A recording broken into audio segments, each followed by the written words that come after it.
This is TLV1.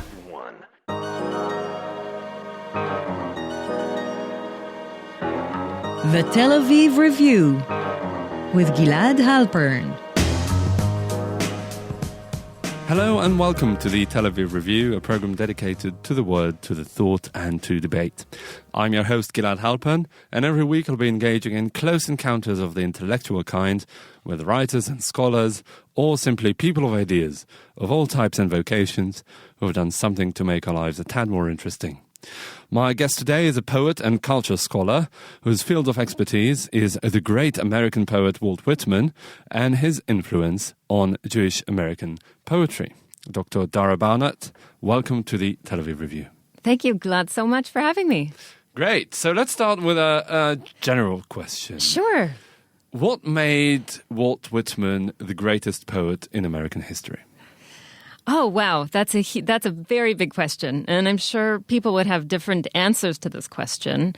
I'm interested in yours. In mine. Well, Walt Whitman's first book of poetry, Leaves of Grass, was published in 1855. This was the first edition of Leaves of Grass. And it was really a book that was meant to, where he wanted to fill the role of the American poet.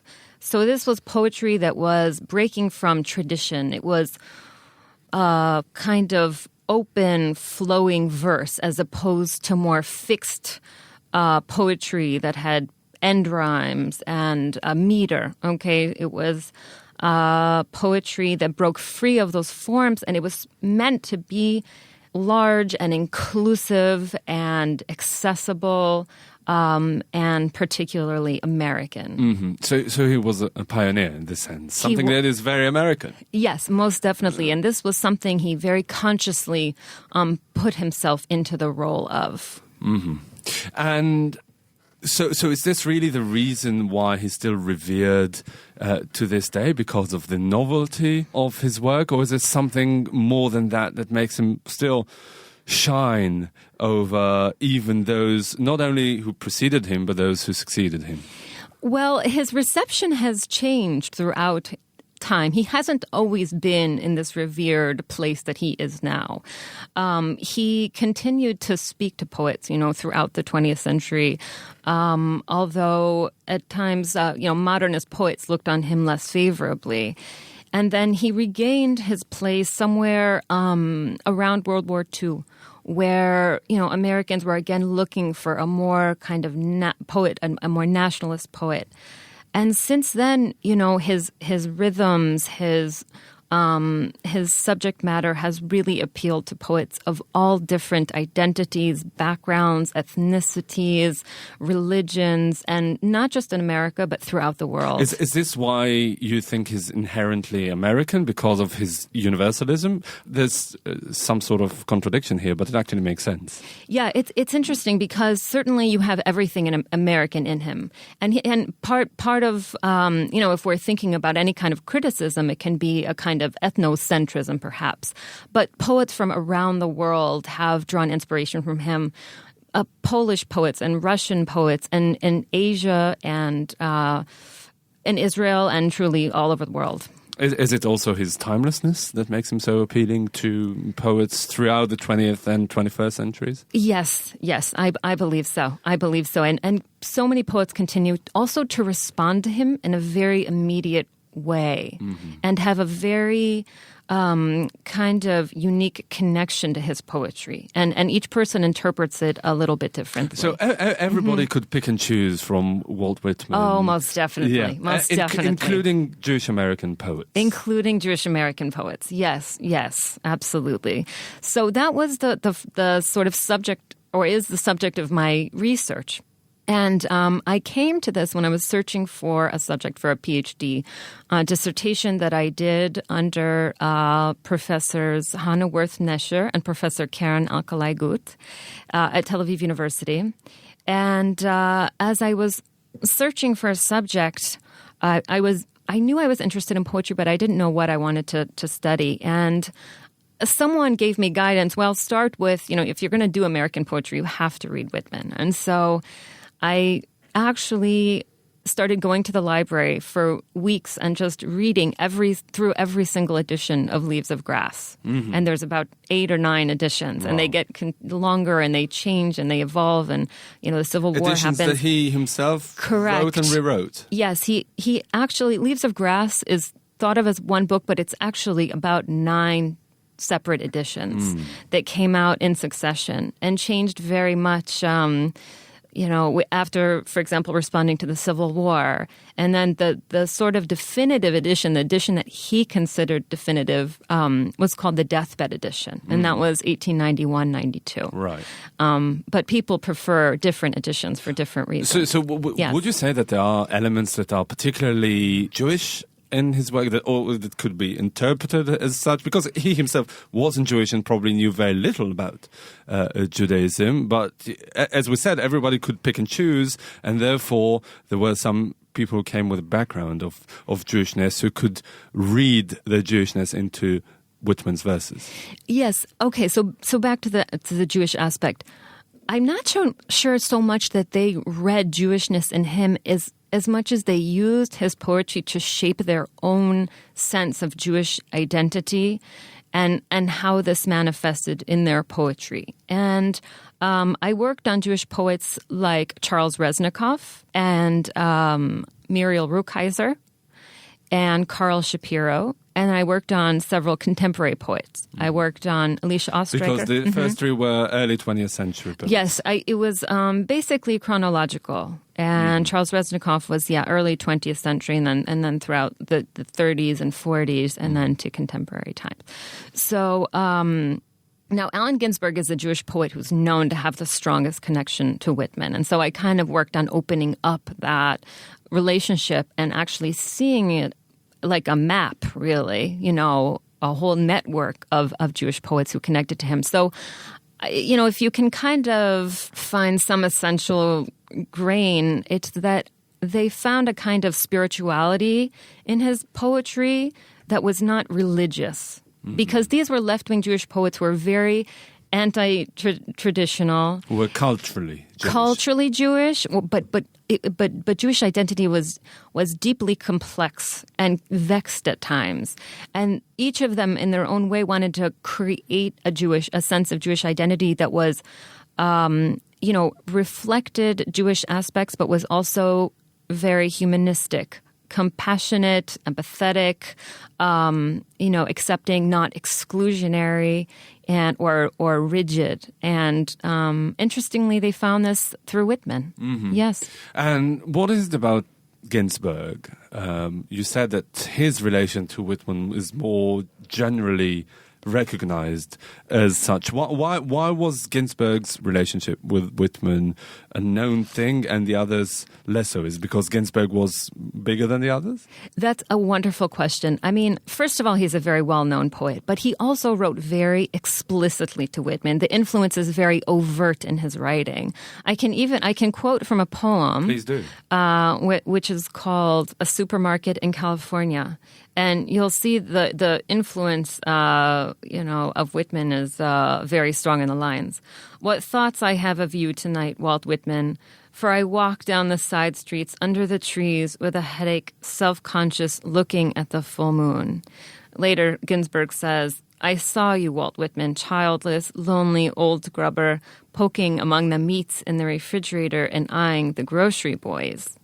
So then he asks Whitman a question. He says, where are we going, Walt Whitman? The doors close in an hour. Which way does your beard point tonight? So Whitman's influence in this poem, it's a formal influence. Mm-hmm. The lines are very long, very flowing. You'll notice the repetition, the kind of cataloging that Whitman does, right? Where he just brings many, many things into the poem, and he repeats words quite a lot, and he lists many, many items. You see that. And then you see the connection of sexuality and celebrating sexuality and homosexuality. And so Whitman is really a father, to Ginsberg very overtly. Mm-hmm. Now, for other poets, this is often less overt of an influence. So you have to kind of look closer and dig. But then once you look for it, it's very clearly there. And what do they see in Walt Whitman? What does Whitman symbolize for them? The newly found cultural sphere? Is that it? A newly found cultural sphere. I think it's a kind of permission to create their own identity and to, shape themselves as Jews in America. And so it's a way of positioning themselves as American poets. As particularly American, right? Because these are Jewish American writers.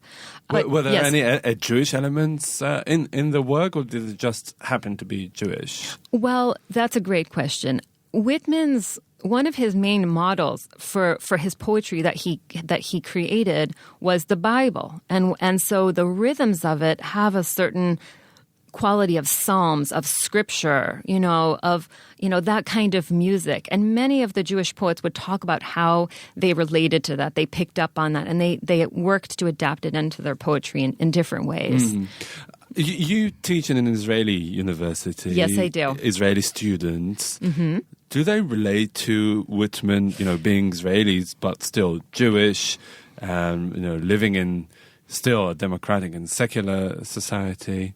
Do they relate to Whitman in a different way than you would expect, or you thought, or? Well, it's very interesting. First of all, I think the students that I teach are, Israeli. I have English language students. I have Arabic language students, and Russian language, and Hebrew language. And I think that Whitman, what's really special about teaching here is he really has much to teach us. Speaking of this issue of democracy and unity and a unifying quality in his poetry, I think that's at least what I hope that the students do all find together when we study Whitman. And do they?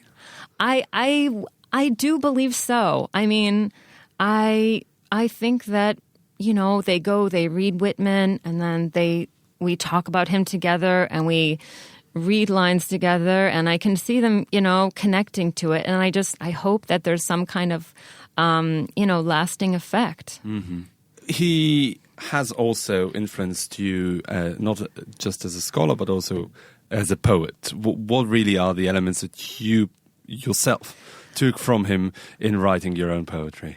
That's a wonderful question. I mean, I think I'm still in the process of learning that and discovering it. I'm actually working on a new book of poems that's based off his very long poem, Song of Myself, where I'm writing this very long poem has 52 sections, and which is basically one per week for a year. Appropriately self-indulgent. Well, for what it's true, of course it would seem like that. He has very much like this, the I, right? I celebrate myself and I sing myself, and what I assume, you shall assume. But the I with Whitman is not just an individual I, it's a collective I. It's the I of us all. It's the divinity really that exists within all of us. And that's something else I think that the students can take away from that. Maybe you can give us an example from your own work, something that is Whitmanesque. Yeah, most certainly. So I do have a new poem that I could share. It's very new. It's unpublished, and it's one of the first poems I've been writing of this new collection. And it's titled "The Age She Is to Herself." And there's an epigraph. It starts with an epigraph by Walt Whitman from Song of Myself, Section 1. I, now 37 years in perfect health, begin, hoping to cease not till death. When Walt Whitman wrote he was in perfect health, he wasn't far from the end of his life. I guess the body is the body, but you can imagine that day when you swam in a lake, lay on a silver rock, legs bent, arms behind your head, sun on your face. You can feel the heat of the rock on your skin, track the divots of beetles as loons dive after them. I now am 36. I guess this poem is a fine place to be 36. It's a fine place to say that the age I am to myself is 26. I'm standing knee-deep in the Mediterranean. Waves are breaking at the shore, crashing into my legs. I'm wondering how long ago the sand shifting in pockets under my feet was earth, glass, shell. Due west is the horizon. I'm wondering if I could swim to another country, which seems so possible with my strength alone, because the sky and water, azure blue, would carry me. This is where Walt Whitman, the American, meets Dara Barnat, in the Tel Israeli Aviv. American. Indeed. It's Walt Whitman and, this, I think something that was important that I took from him was that poetry it's certainly of the mind. You have words, you're supposed to understand them, and you're supposed to work hard. Poetry invites you to think hard, and to understand lines that are complex and sometimes obscure. But, in addition to that, and maybe even in a more essential way, poetry is of the body. Poetry is a physical response. There's a music, there's a rhythm. And I think that in different ways, these rhythms have influenced my work. But also when it comes to the content, I think it's going back to the beginning of our conversation, it's really the universal calling of Whitman's words that they can apply to America of the mid-19th century and to the Tel Aviv shoreline in the 21st century with equal ease.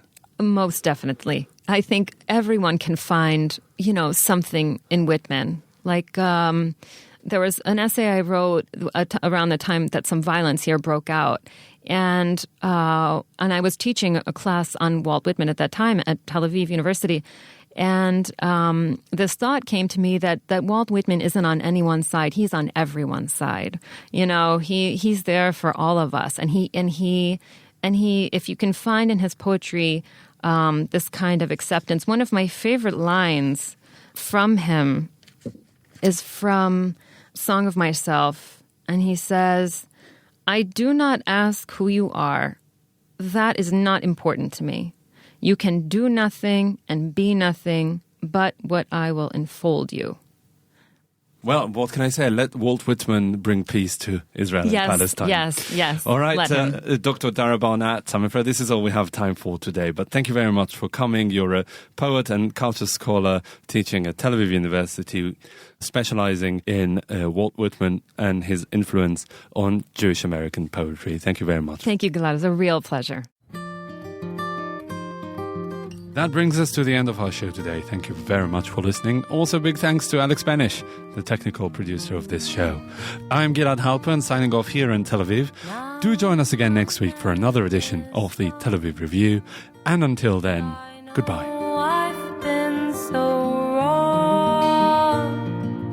Now he's on his way, and I know it was over anyway, and I know it was over